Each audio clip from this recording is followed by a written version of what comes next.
नमस्कार, मैं हूं अंकुर और आप देख रहे हैं सत्य हिंदी का न्यूज बुलेटिन।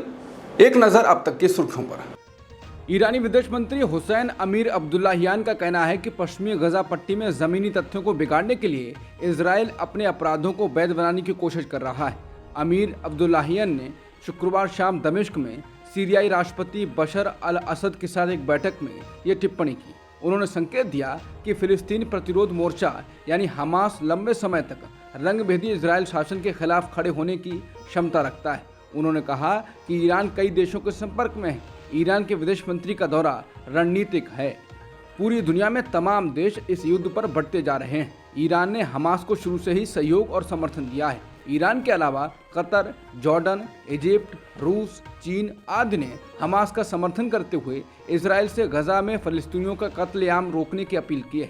ईरान के विदेश मंत्री ने कहा कि कुछ अंतर्राष्ट्रीय और पश्चिमी अधिकारी ईरानी अधिकारियों के संपर्क में हैं और दोनों पक्ष फिलिस्तीन में ताज़ा घटनाक्रम पर विचारों का आदान प्रदान कर रहे हैं। ईरान की मांग है कि फौरन इस्लामिक देशों के संगठन OSCE के विदेश मंत्रियों की बैठक बुलाकर इस पर विचार किया जाए। ये समय एकजुटता का है, जिसके बाद कहा जा रहा है कि ईरान के नेतृत्व में युद्ध में नया फ्रंट बन सकता है।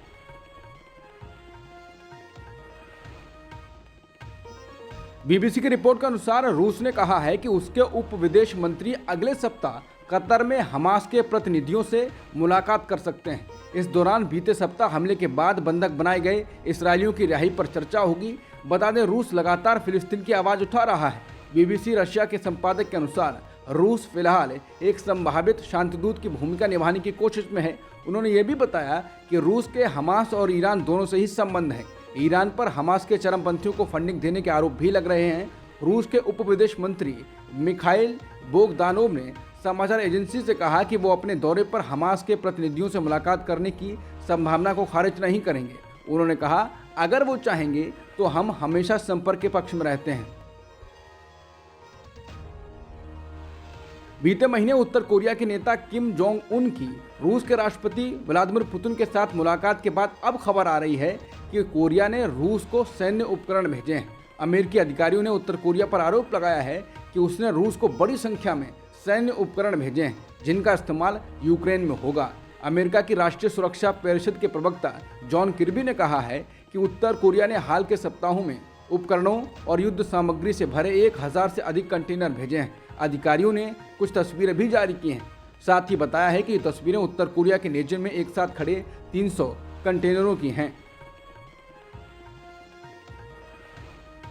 अल जजीरा की खबर है कि उत्तरी गजा और वेस्ट बैंक में इजराइल लूटे पिटे फिलिस्तीनी लोगों के काफिले पर बमबारी कर रहा है। उत्तरी गजा में हजारों लोगों की जबरन निकासी चल रही है, जिसे मानवाधिकार पर्यवेक्षकों ने युद्ध अपराध बताया है। गजा में स्वास्थ्य मंत्रालय का अब कहना है कि पिछले 24 घंटों में गजा में इस्राएली हमलों में 324 फिलिस्तीनी मारे गए हैं और 1000 अन्य घायल हुए हैं। पिछले 8 दिनों में इस्राएली हमलों में कम से कम 1900 फिलिस्तीनी मारे गए हैं और 7696 घायल हुए हैं। इजराइल में मरने वालों की संख्या 1300 तक पहुंच गई है और 3400 घायल हुए हैं। शुक्रवार देर शाम उत्तरी गजा से बाहर निकल रहे एक फिलिस्तीनी काफिले पर हमले की खबर आ रही है। BBC ने कहा है कि हमले से जुड़े वीडियो फुटेज सामने और उसकी पड़ताल करने के बाद अब BBC वेरीफाई की टीम ने इसकी पुष्टि कर दी है। BBC वेरीफाई ने बताया है कि यह हमला सलाह अल दीन सड़क पर हुआ है। ये उत्तरी गजा से दक्षिण तक जाने वाले उन 2 निकासी मार्गों में से एक है जहां से आम नागरिक गुजर रहे हैं। बता दें, इजरायली सेना ने उत्तरी गजा में रह रहे आम लोगों को शाम 4 बजे तक इलाका खाली करने को कहा था, जिसके बाद इन मार्गों पर भारी भीड़ है और फिर हमला की खबर भी आ गई है।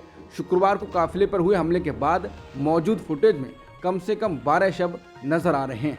इनमें से ज़्यादातर महिलाएं और बच्चे हैं, बच्चे जिनमें से कुछ की उम्र 2 से 5 साल तक लगती है। इजरायली सेना ने शनिवार को कहा है कि उन्हें लेबनान पर हमले में समाचार एजेंसी रॉयटर्स के पत्रकार की मौत होने का बहुत अफसोस है। इजरायली सेना ने कहा वो दक्षिणी लेबनान में एक घटना की जांच कर रही थी जिसमें एक रॉयटर्स पत्रकार की मौत हो गई थी। घटनास्थल पर मौजूद रॉयटर्स के एक प्रत्यक्षदर्शी ने कहा कि वो इसराइल की ओर से दागी गई मिसाइलों से मारा गया था। वहीं सेना के प्रवक्ता लेफ्टिनेंट कर्नल रिचर्ड हेचर्ड ने ब्रीफिंग में कहा, हम रॉयटर्स पत्रकार के साथ हुई घटना से अवगत हैं। उन्होंने कहा, हम इस पर गौर कर रहे हैं। हमारे पास पहले से ही दृश्य हैं हम जिरह कर रहे हैं, ये एक दुखद बात है। गजा पट्टी में इजरायली कार्रवाई के खिलाफ खाड़ी देशों के अलावा अंतर्राष्ट्रीय स्तर पर विरोध प्रदर्शन हो रहे हैं। इजराइल ने गजा निवासियों को इलाका छोड़ने के लिए कहा है।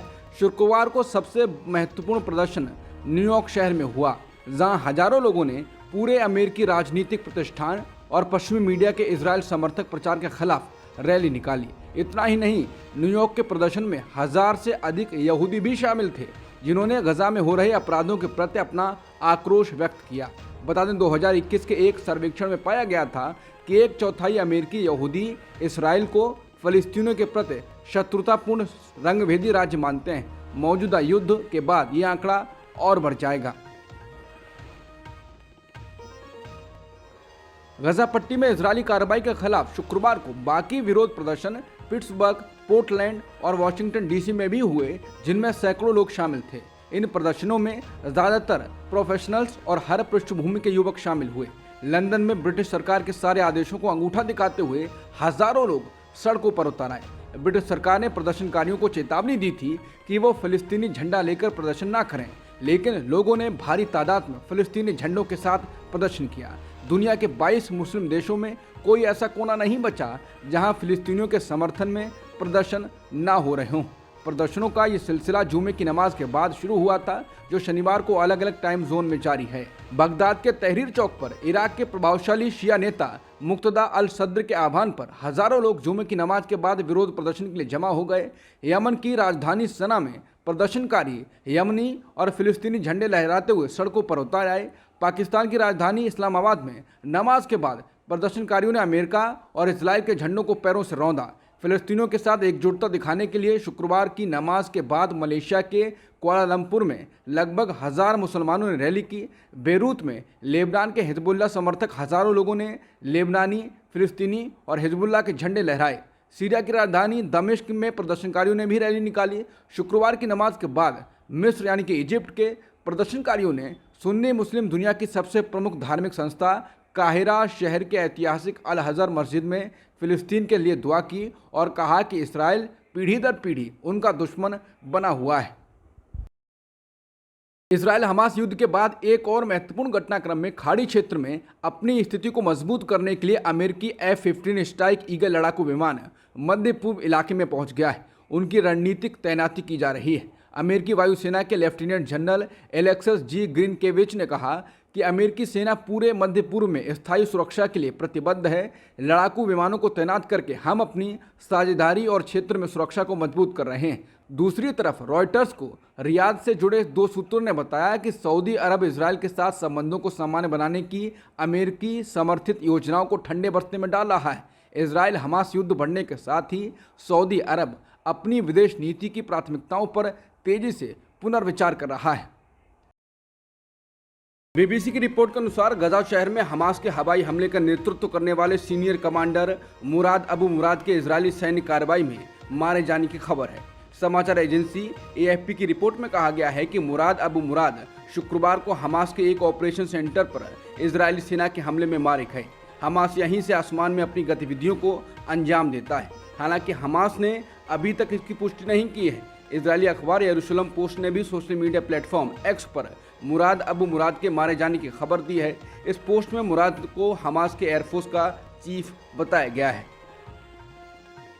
इजरायली सेना ने उत्तरी गजा में रह रहे आम लोगों को शाम 4 बजे तक का समय दिया है और कहा है कि इलाका खाली कर दें। एक प्रवक्ता के अनुसार उत्तरी गजा में रह रहे लोगों को दक्षिणी की ओर बढ़ने के लिए 2 रास्तों से निकलने की इजाज़त दी गई है। इजराइल डिफेंस फोर्स के प्रवक्ता अबिचे आद्री ने सोशल मीडिया प्लेटफॉर्म X पर लिखा है कि स्थानीय समय अनुसार सुबह 10 से शाम 4 बजे के बीच बिना किसी नुकसान के 2 रास्तों से बाहर जा सकते हैं।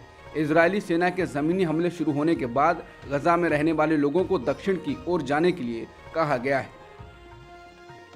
उत्तरी गजा खाली करने के लिए इजरायली सेना के द्वारा शाम 4 बजे तक के समय पर यूरोपीय संघ के विदेश नीति प्रमुख जोसेफ बोरेल ने कहा है कि उत्तरी गजा को खाली करने का इजरायली सेना का आदेश लागू करना असंभव है। बोरेल ने कहा, कल्पना कीजिए कि आप गजा जैसी स्थिति में 24 घंटे के अंदर 10 लाख से अधिक लोगों को एक से दूसरी जगह ले जा रहे हैं। ये सिर्फ मानवीय संकट ही पैदा करेगा। मध्य प्रदेश विधानसभा चुनाव में ज्योतिरादित्य सिंधिया चुनाव नहीं लड़ेंगे, ऐसा आ रही खबरों के अनुसार कहा जा रहा है।